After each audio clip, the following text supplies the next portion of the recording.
Hello friends, welcome to Fathima சமையல். இன்றைக்கி ஃபாத்திமா சமையலில் கருவாட்டு தொக்கு பார்க்கலாம். வாழை கருவாட்டு தொக்கு அது எப்படி செய்கிறதுன்னு பார்க்கலாம்.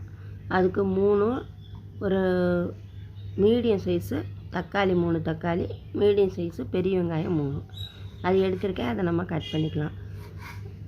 இது ரொம்ப சூப்பரான ஒரு தொக்கு. இது எப்படி செய்கிறது அப்படிங்கிறது தான் இப்போ நம்ம பார்க்க போகிறோம். வாங்க. இது வரைக்கும் என்னோடய சேனலை சப்ஸ்கிரைப் பண்ணாமல் இருந்தால் சப்ஸ்கிரைப் பண்ணிடுங்க. பக்கத்தில் உள்ள பெல் ஐக்கானை கிளிக் பண்ணிக்கோங்க. ஷேர் பண்ணுங்கள், லைக் பண்ணுங்கள், கமெண்ட் பண்ணுங்கள். தக்காளியை நம்ம சின்னதாகவே ரொம்ப நைஸாக கட் பண்ணிக்கோங்க. அதே போல் ஆனியனும் கட் பண்ணி வச்சுக்கோங்க. வச்சுட்டு நம்ம கருவாட்டை தண்ணியை சூடு பண்ணி நல்லா கொதிக்க வச்சு அதில் அந்த கருவாட்டை போட்டு ஒரு 2 நிமிஷம் ஊறட்டும். இப்போ நான் போட்டேன், அதை உங்களுக்கு நான் ரெக்கார்டிங் எடுக்கலை, அது ஊறிட்டுருக்கு. இப்போ நான் அதுக்கு பாருங்கள் ஆறிடுச்சு. இப்போ நம்ம சுடுதண்ணியில் போட்டேன். இப்போ அது ஆறிடுச்சு. ஆறினதுக்கு பின்னாடி அதில் இந்த சில்வர் மாதிரி அந்த கருவாட்டில் வளன்னு இருக்கும் இல்லையா, அது எல்லாம் வந்துடும். இந்த சுடுதண்ணியில் போட்டதும் அந்த முள்ளெல்லாம் எடுத்துடலாம். கொஞ்சம் சைடில் இருக்க முள் அது எல்லாத்தையும் பாருங்கள் இப்படி எடுத்தாச்சு. எடுத்துகிட்டு சுத்தம் பண்ணி கழுவி நல்லா ஒரு 4 தரம் கழுவிட்டு எடுத்து வச்சுக்கிட்டேன். நல்லா அது இப்படி நம்ம விரலில் நோண்டும் போதே அது வந்துடும். அந்த வளன்னு இருக்க அந்த சில்வர் மாதிரி மின்ற அந்த கருவாட்டு அதை எடுத்தாச்சு. அதை எடுத்துகிட்டு தான் நம்ம போடணும். அதெல்லாம் எடுத்து போட்டோம்னா நம்ம கருவாட்டு குழம்பு நல்லா வாசனையாக இருக்கும். இப்போ ஒரு அதே பாத்திரத்தை வச்சுக்கலாம். வச்சுட்டு அதில் ஒரு 4 ஸ்பூனு ஆயில், கொஞ்சம் நிறைய தான் விடணும். 4 டேபிள் ஸ்பூனு ஆயில் விட்டுக்கலாம். அதில் முதல்ல அந்த கருவாடை நம்ம சுத்தம் பண்ணி கழுவி எடுத்து வச்சுருக்கிற அந்த கருவாட்டை போட்டு வறுத்து எடுத்துக்கலாம். ரொம்ப முருகலாக வறுக்க வேண்டாம், சுமாராக கொஞ்சமாக லைட்டாக வறுத்து எடுத்துக்கணும். நம்ம இந்த மாதிரி தொக்கு செய்கிறப்போ செம்ம டேஸ்ட்டில் செம்மையாக இருக்கும். நீங்கள் செஞ்சு பாருங்கள். இப்போ நான் 2 பாக்கெட்டு தான் நான் போடுறேன் வாழை கருவாடு. எவ்வளோ வேணாலும் நம்ம வெங்காயம், ஆனியனும் தக்காளியும் எவ்வளோ நிறைய சேர்த்தாலும் சேர்த்துக்கலாம். நமக்கு தொக்கு எவ்வளோ அதிகமாக வேணுமோ அதுக்கு தகுந்த மாதிரி நம்ம சேர்த்து செய்யலாம். இப்போ இந்த கருவாடு எடுத்துக்கலாம். இது வறுத்தாச்சு. இதை எடுத்து வச்சுருங்க. வச்சுட்டு அதுலேயே ஆனியனை போட்டு வதக்கிக்கலாம். பாருங்கள் 3 ஆனியன் தான், அதுவும் மீடியம் சைஸ் ஆனியன். அதை போட்டு நம்ம நல்லா வதக்கிக்கிறோம்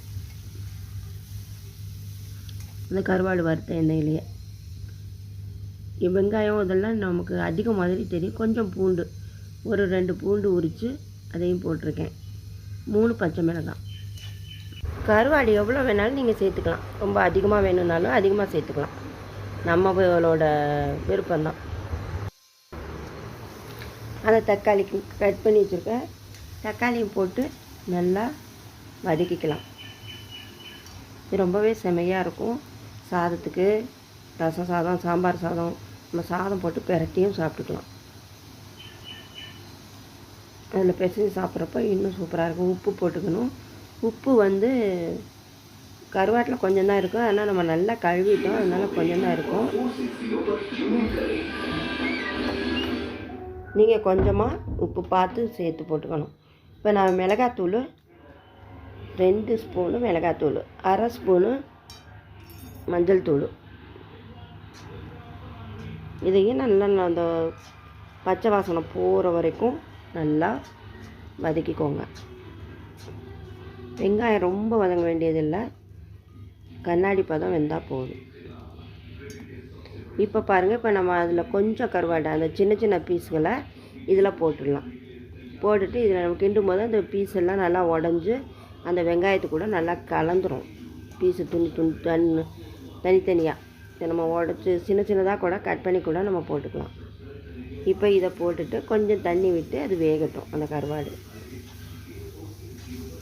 உங்களுக்கு தண்ணி எவ்வளோ வேணுமோ அந்த அளவுக்கு நீங்கள் வச்சுக்கலாம். குழம்பு மாதிரி நம்ம பிசைஞ்சு சாதம் போட்டு சோறு போட்டு பிசைஞ்சு சாப்பிட்றதுக்கு இருக்கலாம். கொஞ்சம் உப்பு நம்ம டேஸ்ட்டு பார்த்துட்டு உப்பு போட்டுக்கணும். உப்பு போட்டாச்சு. டேஸ்ட் பார்க்குறேன். சூப்பராக இருக்குது. ரொம்ப கரெக்டாக, எல்லாமே கரெக்டாக ரொம்ப நல்லாயிருக்கு. இதில் அப்படியே எடுத்துக்கலாம். இன்னும் கொஞ்சம் தண்ணி விட்டுக்கலாம்.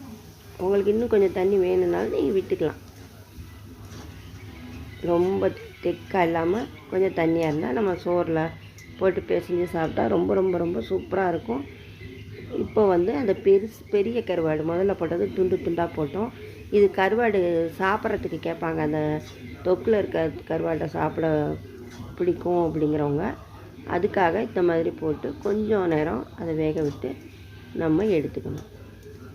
இது செமையான ஒரு டிஷ்ஷு, ரொம்ப ரொம்ப டேஸ்டியான ஒரு டிஷ்ஷு. கொஞ்சம் தண்ணி விட்டு அந்த கருவாடு வேகட்டும். பாருங்கள் எப்படி இருக்குது, சூப்பராக இருக்கும். சாப்பிட சாப்பிட சாப்பாடு வேணான்னு சொல்கிறவங்க கூட இது அவ்வளோ டேஸ்ட்டாக நிறைய சாப்பிடுவாங்க. கொஞ்சமாக சாப்பிட்றவங்க கூட நிறைய சாப்பிடுவாங்க. இதை பிசைஞ்சு சாப்பிடும். கொஞ்சம் பச்சை கருவேப்பிலை இருந்தால் அதையும் போட்டு நீங்கள் அதை கிண்டிடுங்க. அவ்வளோதான், ரெடி ஆயிடுச்சு. இதை எடுத்து வச்சு நம்ம சாதத்தில் போட்டு சாப்பிட வேண்டியது தான். இது வரைக்கும் என்னோடய வீடியோ பார்த்த எல்லாருக்கும் தேங்க்யூ சொல்லிக்கிறேன். Thank you friends. அடுத்து நான் நல்ல ரெசிபியோடு வரேன். இது உங்களுக்கு பிடிச்சிருந்தா ஷேர் பண்ணுங்கள், லைக் பண்ணுங்கள், கமெண்ட் பண்ணுங்கள், சப்ஸ்கிரைப் பண்ணுங்கள். பாருங்கள், கருவாட்டு தொக்கு எப்படி இருக்குதுன்னு செஞ்சு பார்த்துட்டு எனக்கு கமெண்ட் பண்ணுங்கள். பாருங்கள், சூப்பரான ஒரு கருவாட்டு தொக்கு. இந்த கருவாடு சாப்பிட்றதுக்கும் அவ்வளோ டேஸ்டியாக இருக்கும். இது வாழை கருவாடு தான். நம்ம எந்த கருவாட்டில் வேணாலும் இது செஞ்சுக்கலாம், உங்களுக்கு பிடிச்ச கருவாட்டில். ரொம்ப ரொம்ப ரொம்ப அருமையான ஒரு கருவாடு இது தொக்கு. இந்த மாதிரி செஞ்சிங்கனாக்கா கருவாடு சாப்பிடாதவங்க கூட இதை சாப்பிட்ருவாங்க. அவ்வளோ டேஸ்டியாக அவ்வளோ சூப்பராக இருக்கும். தேங்க்யூ. அடுத்து நான் நல்ல ரெசிபியோடு வரேன். பை.